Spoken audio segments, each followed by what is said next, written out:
The question has been on my mind lately whether you should cut ties with people over politics, whether it's justified to end friendships and relationships over just politics.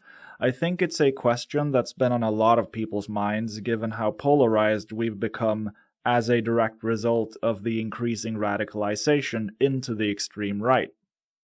So, is it right and good or wrong and bad to cut ties with people over politics? Is it entirely justified or incredibly petty to blow up relationships over what some would describe as a mere difference of opinion? That's what we're going to find out today.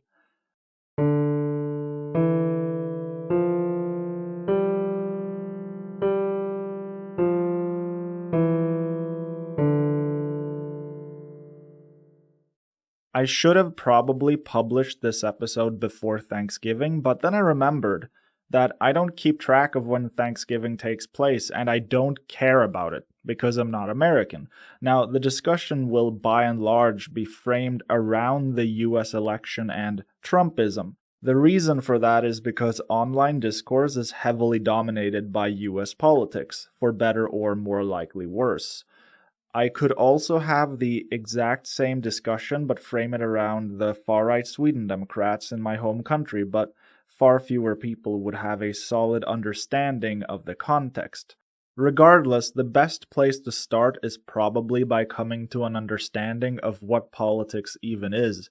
It is abundantly clear to me that a lot of people live under the constructed, deliberate impression that politics is this abstract, nearly meaningless marketplace of ideas where there are good ideas and bad ideas, and where the good ideas must win against the very, very bad ideas, because the bad ideas would be the undoing of Western civilization itself. But somehow none of it matters in our ordinary lives. None of it reflects back on us. None of it means anything, because friendships and family are real, and politics is just politics. So, what even is politics anyway? In a way, everything is politics, right? Social engagement, art, culture, norms, language, etc., etc. But that's kind of a meaningless distinction for the purposes of this video essay. There's nothing to work with there, or rather, there's too much to work with. It's too broad, so I posit that politics is the ideas and mechanisms for affecting change in the world. And I do think that last part is important. Affecting change in the world. Whether or not it's successful, politics seeks to have a material influence on people, on their lives, on the systems they interact with in their lives, or on what rights and obligations they have. That's what we can't forget in this discussion, that politics is something you do to the world and to other people, good or bad. Politics, like any other mode of social engagement, is something you do, even if all you do is engage in discourse online. But that's not how some people want us to view it. They want us to think of politics as something separate from the rest of us. If you help someone move or watch their kids, that reflects back on your character. That makes you a good person, which I agree with, obviously. I think helping your friends, family, and neighbors is a social good, a social mode of engagement with the world in which we all coexist. I much prefer social modes of engagement over antisocial ones, because social behaviors tend to be constructive and antisocial behaviors tend to be destructive. But if you think women don't deserve full and equal human rights or the right to decide over their own bodies, and you take action to make this happen, be it through activism or the vote, that for some reason does not reflect back on your character if you ask certain people. If you think people can be illegal and should be purged from society because you view them as unworthy parasites, if you treat migrants as scapegoats that should be expelled to somehow make society better, and you take action to make this happen, that somehow does not reflect back on your character, if you ask certain people. If you spend your time online harassing women with the words, "your body, my choice," or deliberately misgendering trans people because you think they're freaks and you want to hurt them, and you vote to explicitly take away their rights to exist as full and equal human beings, that for some ungodly reason does not reflect back on your character, if you ask certain people. I want to challenge that. Your political beliefs are one of the most important qualities about you, if not the single most important one. Your political beliefs are literally how you view the world, how you think society should be organized, how people should live, and how people should be allowed to live. Your political actions are the mechanism through which you can impose your political beliefs on society and thus on other people. This can be positive or negative. Regardless, it is. It's a part of who you are as a person, and it's a part of what you do in the world and to other people, just as much as helping someone move or watching someone's children are things you do in the world and to other people. Politics isn't a team sport or make-believe moral battle in the marketplace of ideas. It's a material mechanism of power that has material consequences in people's lives. So I think politics is very important, obviously. I'm a very opinionated person. I think about politics all the time, to my own detriment, unfortunately, what with all the evil that's all the rage lately. But even apolitical people are political. The difference between accepting gay people as equals versus thinking they're icky and bad is a material difference. Something you add to or subtract from the world, something that affects other people. Perhaps not directly, but broadly, socially, culturally, and perhaps politically. Anyway, as an example of someone who downplays the gravity of politics in order to whitewash really destructive, toxic, and antisocial behaviors, I'd like to show you a brief segment from Real Time with Bill Maher. I'm sorry! Bill certainly makes his position on the matter clear, and I think it's a great juxtaposition against what I've just said and what I'm going to say, so let's watch and break it down. Finally, new rule, can we please not let politics fuck up the holidays? Anybody with me on this? This is America. I want to be judged by the content of my character, not what's on my lawn. Okay, we've already run into a problem. You want to be judged by the content of your character, Bill, but you've arbitrarily decided that your political views and actions aren't part of your character, for some reason. Who knows why? There's a great article that came out in the Free Press this year by someone who learned this firsthand. It's called Whatever Happens, Love Thy Neighbor. And it tells of how a married couple, who are exactly the portrait of a liberal white couple living in Park Slope, Brooklyn, that you would expect, wind up moving upstate and then are surrounded by Trumpers, and they're petrified. But then, when they get stuck in the snow, the Trump guy down the street doesn't hesitate to help dig the liberals out. The author, Larissa Phillips, says she slowly came to reject the political prejudice so common among my tribe, and that it's hard to care where someone stands on politics when they race to your house to save a dying lamb, when their wife helps search for your runaway dogs, and that she personally has been stunned by the depth of my neighbor's generosity. It's almost like there are fine people on both sides. All right, here's the problem with this.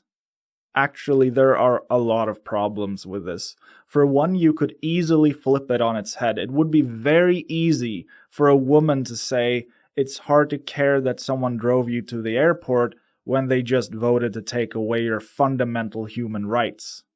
For two, the story relies on overemphasis on interpersonal nicety and the downplaying and abstraction of politics. What I mean is, where someone stands on politics is a very bland way of describing that someone thinks immigrants are, quote, poisoning the blood of the country, end quote, and should be ethnically cleansed.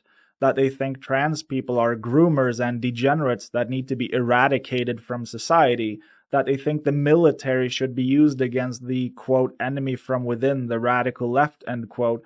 That they think women shouldn't have the right to choose or even the right to vote. That they think... You get the idea. The reduction of the incredibly broad concept of politics into just this one intentionally meaningless word. For 3, Bill and the author of the article conveniently cherry-pick examples of good behaviors but leave out bad behaviors. Why is Bill in this discussion not including stories of men saying to not just strange women but also their sisters, girlfriends, and friends, quote, "your body, my choice," end quote? Is it irrational or unfounded to break up with your boyfriend after he gleefully mocks you for your rights being revoked? Why is Bill not talking about parents and relatives who deliberately deadname and misgender trans and non-binary people? Is it irrational or unfounded to cut people out of your life if they bully you for who you are? If they don't even respect you enough as a person to pass the very low bar of using your name? But Bill doesn't care about any of that. He's saying that you are the bad person if you don't want to spend time with people who voted for a rapist and a fascist. And I think the reason why is pretty obvious. He sees himself in Trump supporters because he is just as reactionary as they are. He also complains about wokeism and blue-haired college kids. He fears a society that would look down on him for his shit opinions. Because no matter how many college kids he bullies on his show, that shouldn't be a reflection on the content of his character. Right?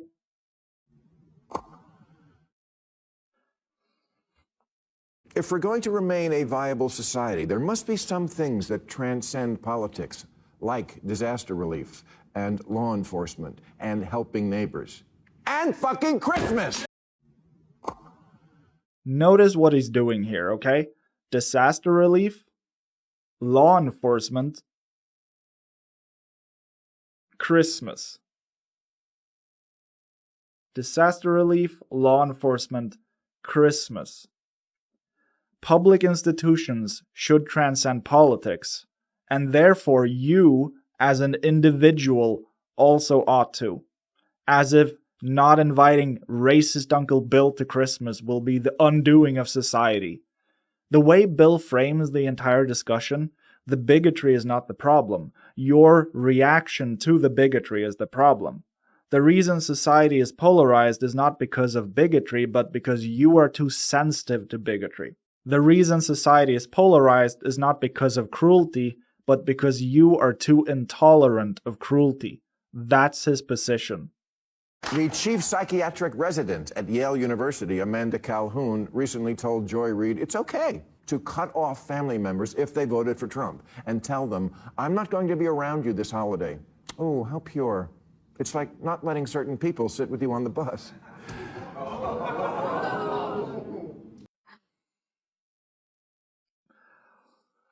It's actually hard to find the words to describe just how I feel here.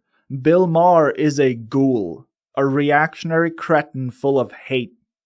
He's what you'd find if you picked up a rock and looked underneath it, metaphorically speaking, about humanity. In his world, conservatives facing consequences for their actions and beliefs is the same as the systemic racism black people faced during Jim Crow, which continues to this day, of course, for the color of their skin. Racism they faced because of the color of their skin, an immutable characteristic, is the same as conservatives facing consequences for their actions and beliefs. After a campaign where the Republicans ran explicitly on deceitful racist narratives about Haitians eating pets and migrants being an invading force that is destroying American society, after winning on that narrative, Bill Maher thinks it is the Republicans who are the downtrodden minority, the victims of vile bigotry. Bill Maher is a ghoul. She also said that it shouldn't be automatic that family members think they're entitled to your time. She said that's just a societal norm. Family. Who do they think they are? Family? She's correct, though, Bill. She's correct and you're wrong, Bill. Bill? You're wrong, Bill. You're wrong, Bill. Bill! Bill! The idea that family is definitionally important is a societal norm, a bad one. It shouldn't take a lot of imagination or empathy to understand why. the vast majority of child abuse is committed by the parents. Homophobic and transphobic parents often bully, if not outright disown, their gay and trans kids, toss them out on the streets, or send them to a conversion therapy camp where they're tortured psychologically, physically, and often sexually. Or maybe the family members are just unpleasant to be around because they push vaguely anti-Semitic conspiracy theories about vaccines and autism every chance they get. There are plenty of reasons not to want to spend time with family, and Bill just demonstrates such a lack of intellectual curiosity, a lack of emotional intelligence, really, when he tries to dismiss Calhoun's claim by falling back on the very norm she is criticizing. And to clarify, did she say that family is bad? No, she did not. She said that the norm that puts abusive family members over your own mental health is bad, which is just plainly and obviously true if you're not a psychopath. Think about that. A mental health professional advising people to isolate during the holidays. And don't forget to drink too much and put on weight. And this Thanksgiving, before the big meal, remember to take turns saying what you're hateful about. Wow, look at you writing fanfiction, Bill, because she didn't say any of that. Cutting off family members who are toxic or who hurt you, physically or emotionally, is not the same as isolating. It's very easy to speak authoritatively and flame your opponent, as Bill is doing, when you first turn them into a straw man. It's a lot harder to disagree when you actually and honestly engage with what someone is saying. But of course Bill can't do that, because he's a deceitful hack. You know who I really wouldn't want to have Thanksgiving dinner with? This overly educated, i.e. extremely stupid, ivory tower academic. Anti-intellectualism is hostility to and mistrust of intellect, intellectuals, and intellectualism, commonly expressed as deprecation of education and philosophy, and the dismissal of art, literature, history, and science as impractical, politically motivated, and even contemptible human pursuits. Anti-intellectuals may present themselves and be perceived as champions of common folk, populists against political and academic elitism, and tend to see educated people as a status class that dominates political discourse and higher education while being detached from the concerns of ordinary people. Yeah. But I would. Because if we ever want this nation to heal, this is what we have to do. Force ourselves to reach out and find out why someone feels the way they do and make the choices they make without prejudging them a monster. And they must do the same for you. I'm not sure if he's being naive or being obtuse, but the people who think trans people are child grooming degenerates aren't going to do the same for you. Definitely not going to do the same for trans people. The people who think immigrants are subhuman garbage destroying society aren't going to reach out to immigrants without prejudging them a monster. And many young women are now also pledging never to have sex with any man who voted for Trump. Really? That's your big plan? Embargoing the pussy? It's so egotistical, as if the ultimate punishment is not letting people have you. It's interesting here that Bill views embargoing the pussy as egotistical and as an attempt to dish out the ultimate punishment. I think it's actually kind of a self-report. It speaks to Bill's view of women and his lack of empathy for their experiences and their perspectives. It's kind of almost explicitly an incel perspective he's pushing here. The idea that women, the gatekeepers of sex, are being sadists for not sleeping with men who don't respect them, in fact despise them, and want to take away their rights. If I want to go further, which I do, I'd say Bill's view of women is that they are just sex, that's it. Women begin and end with the pussy, and the only reason women wouldn't want to pursue relationships with men who voted away their rights must be a sadistic punishment by bitter and angry narcissists.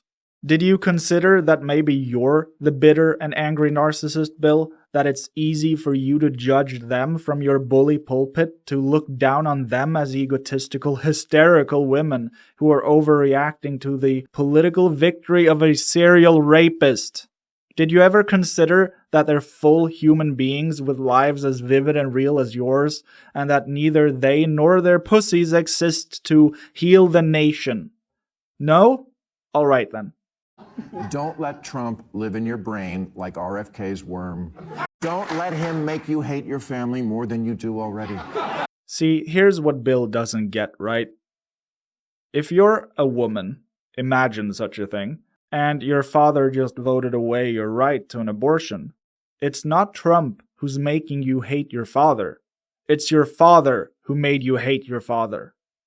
If you're a trans man who now goes by Gary, and your mother is gleefully celebrating how she'll get Tiffany back now that transgenderism will be eradicated, it's not Trump who is making Gary hate mom. That's something mom did all on her own. Again, Bill demonstrates such a serious lack of curiosity for other people's experiences and perspectives, and feelings for that matter.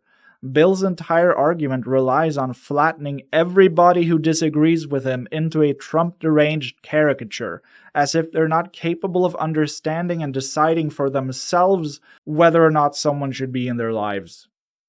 It's very condescending. He's also flattening all Trump supporters into a hypothetical good neighbor who would help you move with a skip in their step and a smile on their lips, which I'm sure some would, but that's far from everyone.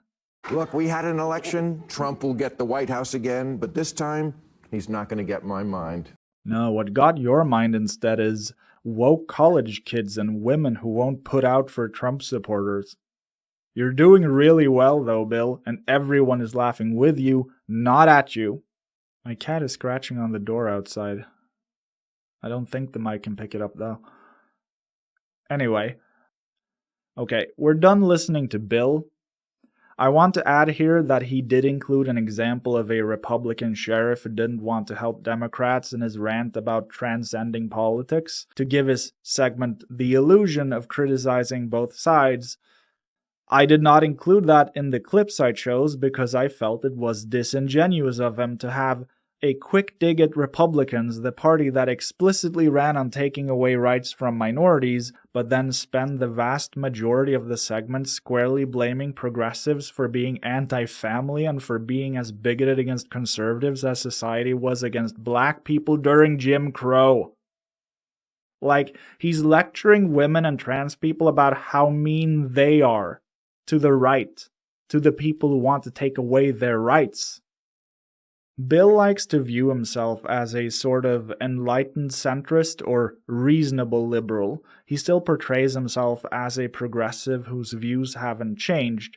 It's just everyone else who's gone crazy far to the left in his mind, become infected by the woke mind virus or something.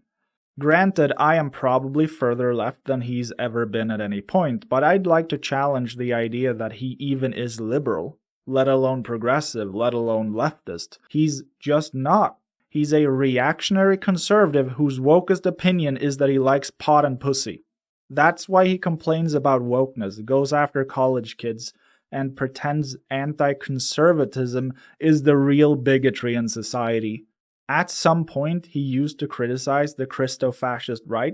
Then he pivoted to increasingly Islamophobic narratives about how Muslims are dangerous because Islam is a death cult. And now he's just become a bitter old man who does nothing but punch left and kick down. He is so damn close to declaring himself a cultural Christian, just as Richard Dawkins did, I swear. I call myself a cultural Christian. Anyway, we're not here to talk about Bill Maher. I mean, I did just spend 10-15 minutes debunking his sad attempt at being the modern George Carlin, someone who was actually funny and had real principles. But we're here to talk about the thing Bill Maher talked about, saving civilization through pussy! Wait, no. That wasn't it, was it? Oh, yeah, we were answering the question of whether you should cut ties over politics. So let's talk about the heart of the matter. Your life belongs to you. Nobody has a right to be in your life or to receive your affection or attention. You don't owe people love or companionships. You don't owe people Christmas. There are things people do owe each other, like mutual respect, kindness, and decency, but love and companionship are not it. If you don't want to be friends with someone or be in a relationship with someone, you don't have to.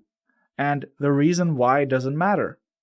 Maybe you don't like the way they chew food, or that they suck at video games. There are better reasons and there are worse reasons for ending friendships and relationships, but at the end of the day, you don't even need to have a reason, at least not ethically. Although it would be weird, hurtful even, to cut someone out of your life because they chew too loudly or because they couldn't figure out how to grenade jump out of the map when you just wanted to show them the cool stuff to be found out there. You probably shouldn't do that. And, like, what if you want to cut someone out of your life because they're gay or something? Well, that would make you a bigot, and being a bigot is wrong. Okay? But I do fundamentally believe in the principle that you don't need to justify why you don't want to be friends with or in a relationship with someone. And you don't have an obligation to be friends with or in a relationship with someone.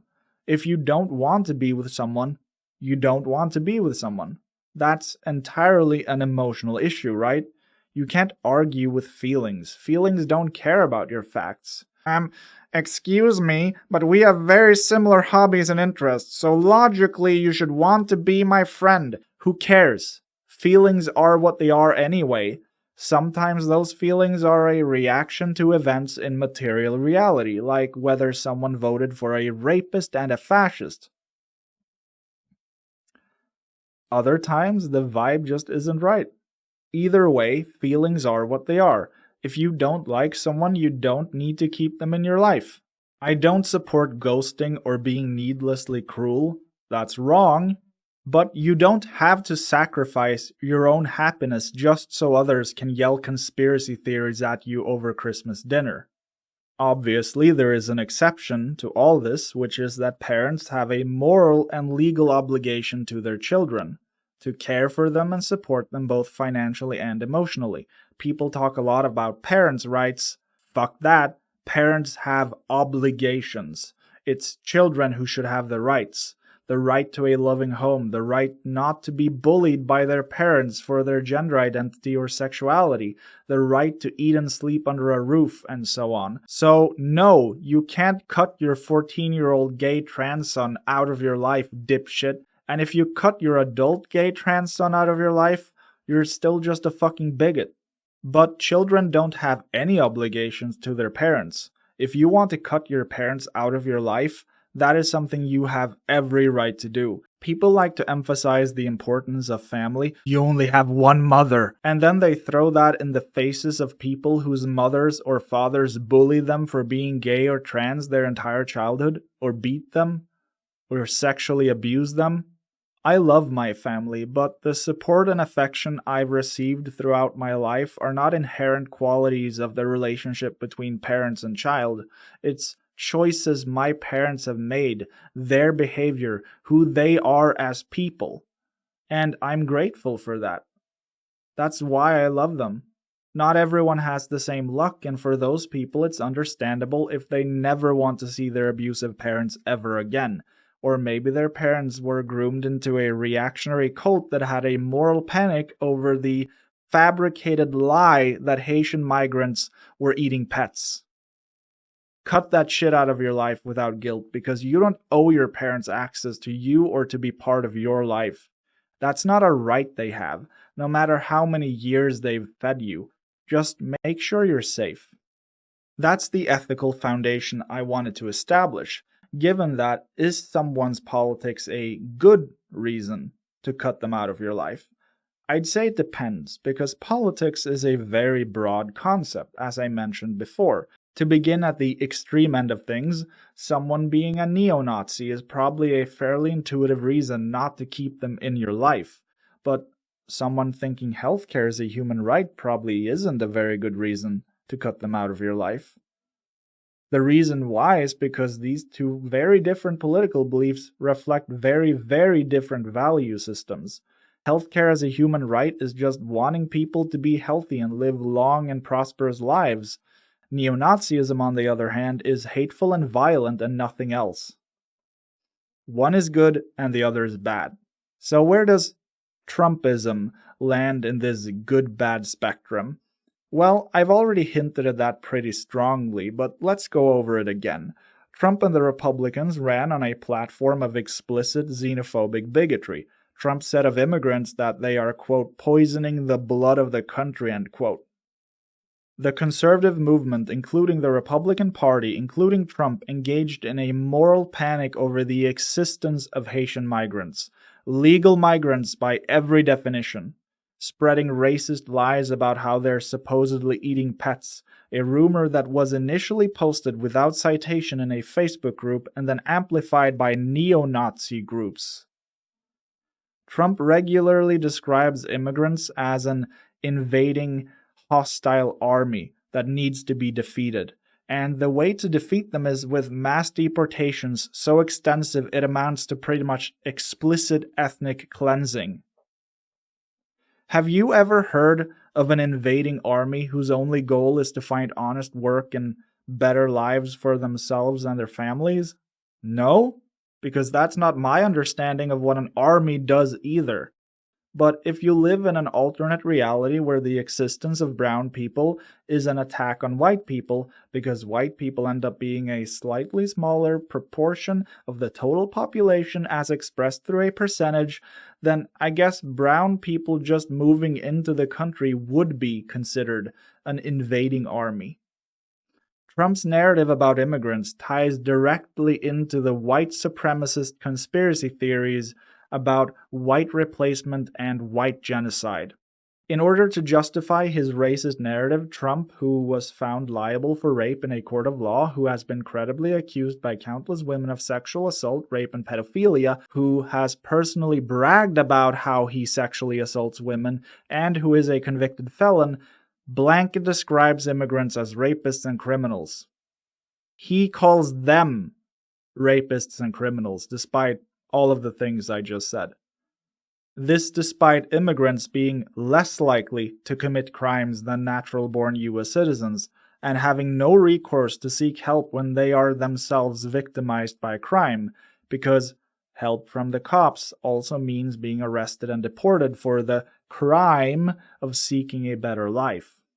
Speaking of crime, okay, I'm going to offer a content warning here. The next few minutes, I will talk more extensively about sexual violence, Trump's history with sexual violence, and how the right wing protects and perpetuates rape culture. If you're not up for it, skip forward to the time shown on screen now. Trump's greatest political achievement has been packing the US Supreme Court with misogynists who overturned Roe v. Wade. This resulted, obviously, in abortion rights being revoked in a number of states and women in these states dying as a direct result of being denied life-saving healthcare. Now, I don't think women should need to be dying to deserve the right to choose over their own bodies. I trust them to make choices about their own bodies. But the Republicans have clearly indicated, in fact explicitly screeched, that they want to control women's bodies, that they want to revoke no-fault divorce in order to trap women in loveless and abusive marriages, that they don't even think women should have the right to vote, that women are inferior to men in every regard with the one exception of motherhood, except they also hate single mothers. Of course. Trump has tried to stay above the fray on this, defending himself by claiming everybody wanted Roe v. Wade revoked because everybody wanted to kick it back to the states, when that is patently false because people who want women to have rights don't actually think it's okay for conservative legislators, almost all of whom are men, to take away women's rights in red states. But I don't buy Trump's excuse anyway because he very obviously does not respect women as equal human beings. Much like Bill Maher, Trump thinks of women as just sex and nothing else. Not just women, but little girls too, if you believe the allegations, or just think for 2 seconds about how Epstein described Trump as his best friend and how Trump said that Epstein is a terrific guy. who, quote, likes beautiful women as much as I do, and many of them are on the younger side, end quote. Trump has time and time again revealed how he feels about women, how he views them as sex objects whose inner lives are irrelevant to him. Grab them by the pussy and all that. He often attacks women he doesn't like by disparaging their appearance or describing them as repulsive in some way. Nasty woman, ugly, horseface, a dog. In fact, one of his favorite lines of defense against the women who have accused him of sexual assault is that they're not attractive enough for him to sexually assault. He's a disgusting, pathetic creep. Continuing from that thread, Trump and the Republicans are heavily invested in the perpetuation of rape culture, where rape is little more than a cudgel with which to beat immigrants over the head, a weapon with which to demonize immigrants, while also making sure to viciously attack survivors of sexual violence and delegitimize them as lying skanks who deserved it anyway for trying to ruin an upstanding man's life with allegations. Trump is a rapist. A sexual predator, black and white, proven in a court of law. He has countless more credible allegations on top of that, and he has kind of indirectly admitted to it. In the 2018 book, Fear, Trump in the White House, by Bob Woodward, Trump is alleged to have said about the Me Too movement, quote, You've got to deny, and push back on these women. If you admit to anything and any culpability, then you're dead. You've got to be strong. You've got to be aggressive. You've got to push back hard. You've got to deny anything that's said about you. Never admit. End quote. That was a terrible Trump impression, I'm sure, but he's a terrible guy, so it's fine. Anyway, strange. Because to me, that kind of sounds like an admission. That and the line about how he grabs them by the pussy, how he doesn't even wait, and how they let you do it. If you have a lot of power you can abuse, that is. Like the power you have as an adult billionaire who owns the Miss Universe pageant and walks into the underage girls' dressing room where the 15-year-old girls obviously won't feel secure enough to kick you out because they're children and you're an adult. Just like what Trump did, right? Regardless, this is how Trump, the Republicans, and the conservative movement broadly think and feel about women and rape culture. They don't care about sexual violence. They love to tell women who don't conform to their standard of womanhood that they should be correctively raped. They hate women who come forward because to them, rape and sexual violence are not things done to women. It's things done to their women.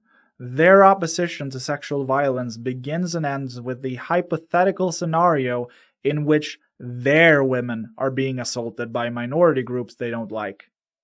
That's because they don't care about sexual violence and they view women as property.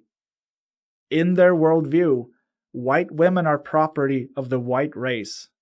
Daughters and wives are property of fathers and husbands, and women cannot be allowed to have agency or personhood in their own right.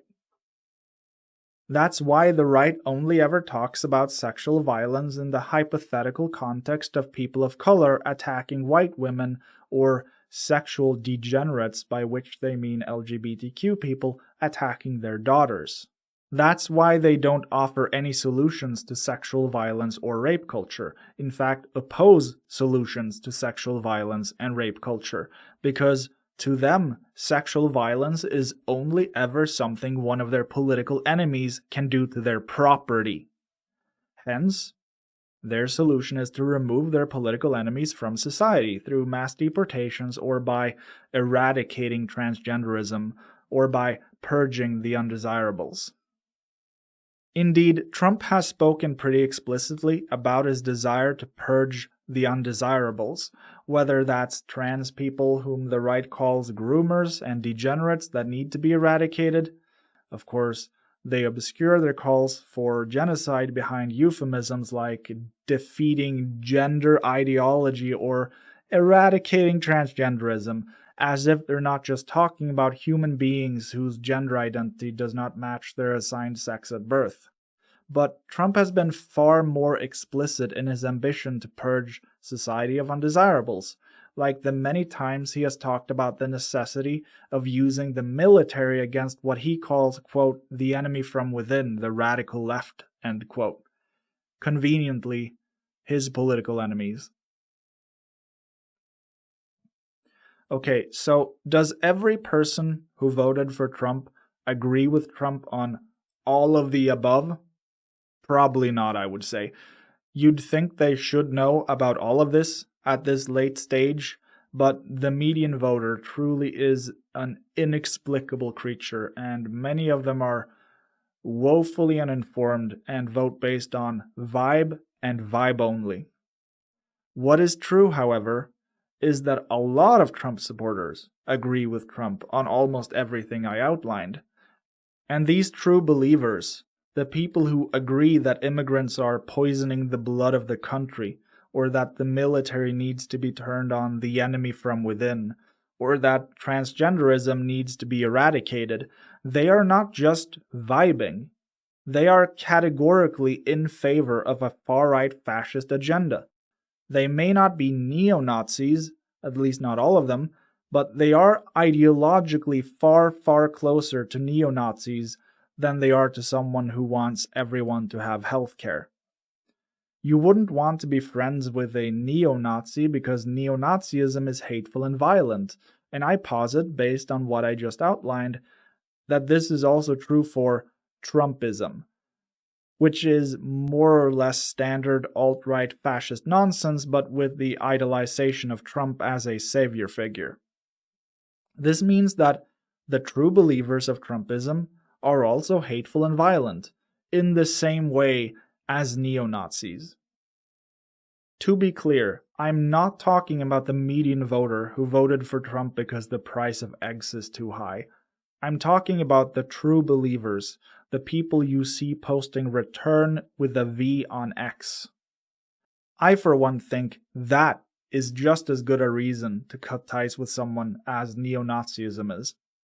I don't want to be friends with someone who harasses trans people and women online, or spews racism and conspiracy theories, or goes to bat for rape culture.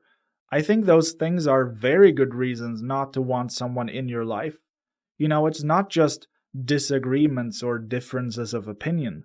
It's not harmless debates. It's the fundamental human rights of people I care about. Trump and the Republicans represent politics that would literally kill my girlfriend for being a woman who might one day need an abortion. How can I be friends with someone who would support my girlfriend dying? So let's answer the question of the video essay. Should you cut ties over politics? And actually, I can't really answer that for you because there really isn't a right or wrong answer. Life is complicated. Friendship is complicated. Family is complicated. I think what it comes down to is your feelings. How you feel about your friend, relative, or family member. To give you an example from my life, I have an American friend. I'm Swedish, by the way, but I have this American friend. He's never been very political or outspoken about hot-button issues in the time we've known each other. At least not in our friend group. But I have noticed over the years that he does harbor some, at the very least, low-key reactionary thoughts. This is, as with most people, noticeable especially in his humor, what type of jokes he thinks are funny. But explicit political advocacy wasn't his style. He's not noticeably internet poisoned. He liked the Rings of Power, not a single complaint about it being woke. After the election, however, he sent a bunch of messages in our group chat about how happy he was that they were saved because Donald Trump and the Republicans won. And I guess it's easy to rationalize away jokes that are low-key reactionary in the abstract sense, because jokes are jokes, right? But outright and explicit support for a fascist and a rapist, there's no explaining away that. I can't explain away that, like, he probably didn't mean it that way. The best excuse would be ignorance, that he doesn't know everything I've talked about in this video, which is probably true, but we have broached some of these topics before in our group chat, and the thing is, I can't really see him as the same person anymore, as that jovial, fun friend since he came out as an enthusiastic Republican and Trump supporter. Not after everything I've outlined throughout the video. My perception of who he is as a person has changed, and my feelings toward him have changed. You know, I'm not really feeling laughing and playing video games with him, and I don't know if I'll get over that feeling, or if I should get over that feeling. At some point, there's got to be some accountability somewhere, right?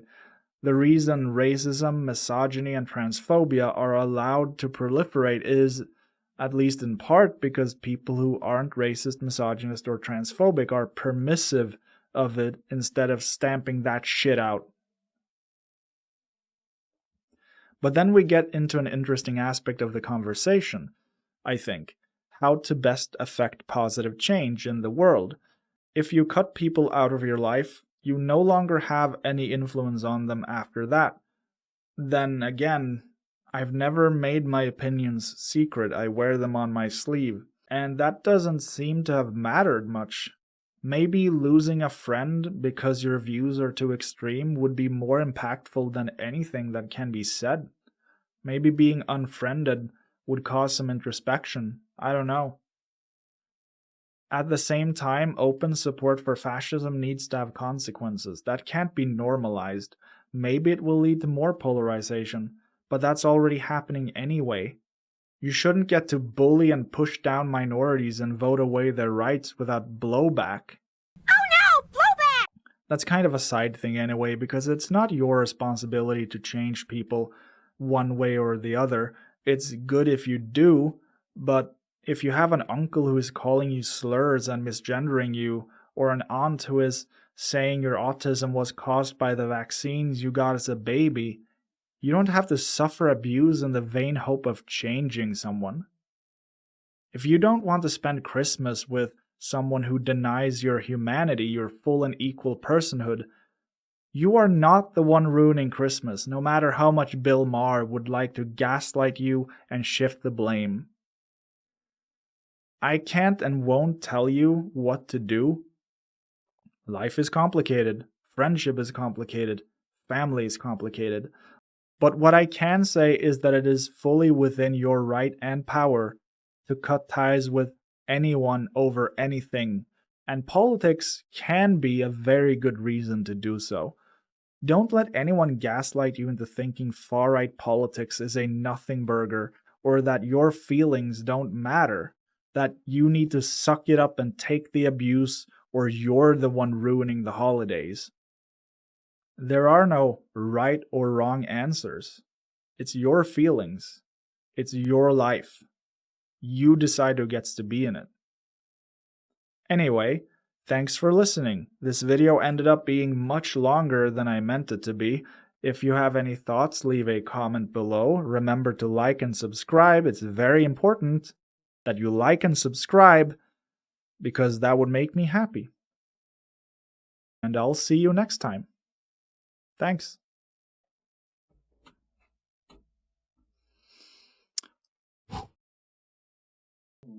Yeah, Calhoun, he says.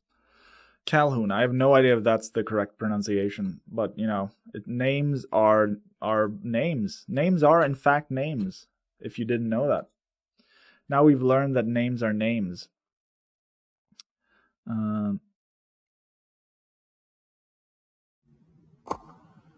Saving civilization through pussy. Wait, no. No, that wasn't it. Saving civilization through pussy. Wait, no. No, that wasn't it. Was it? But we're here to talk about the thing Bill Maher talked about,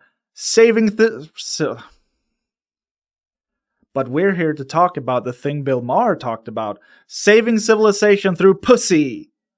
Wait, no. That wasn't it, was it? Trump has tried to stay above the fray on this, defending himself by claiming everybody. Whoops. And then I do it again. Because I'm very smart, you see. You know, it's like when the brain cell, or the memory, you know, you boop, lost my memory, but then boop, you regain your memory. Because that's how that works.